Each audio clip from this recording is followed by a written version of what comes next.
Senator from Washington. Thank you, Mr. President. Mr. President, I have come here before to call out Senate Republicans and their unwavering support for President Trump's efforts to pack our courts with partisan, ideologically driven picks. But the nominee I am speaking out here today against is truly uniquely unfit to serve a lifetime appointment on a federal court, Steven Menashi. Mr. Menashi has a deeply disturbing history of disparaging comments against women, communities of color, immigrants, and the LGBTQI community.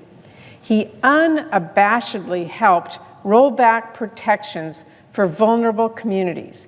He defiantly refused to answer basic questions from U.S. senators, both Democrats and Republicans, about the policies he worked on while advising the president. He has time and time again put extremism and ideology ahead of the rule of law, and he has proven himself incapable of serving as a fair and impartial judge. And as if his record of extremism and partisanship wasn't bad enough, we now know that Steven Menashi not only helped, but was the key architect in Secretary DeVos's efforts to illegally deny relief to student borrowers who were cheated by predatory for-profit colleges. These policies that Mr. Menashi provided, quote, legal advice for, were subsequently ruled to be violation of federal law.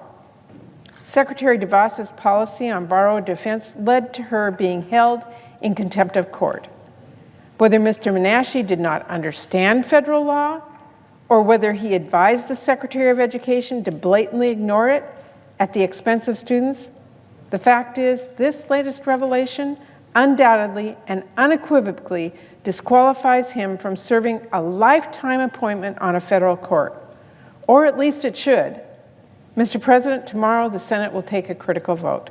This is a vote on whether the Senate, once again, rubber stamps President Trump's unprecedented effort to remake the federal judiciary on a partisan, ideological basis. It's a vote that shows whether Republicans are willing to support a judicial nominee whose actions, his own actions, have been found to violate the law as recently as just a few weeks ago. I implore my Republican colleagues to consider not just Mr. Menashi's record of bigotry, the harm he helped cause to cheat and defraud students, but also his blatant disregard of the rule of law. When casting their vote, I ask my colleagues not to worry about what the president might say on Twitter, but to worry about the rule of law, and to worry about the idea of yet another partisan nominee getting a lifetime on the federal bench who doesn't. It's that simple. Thank you, Mr. President. I yield the floor.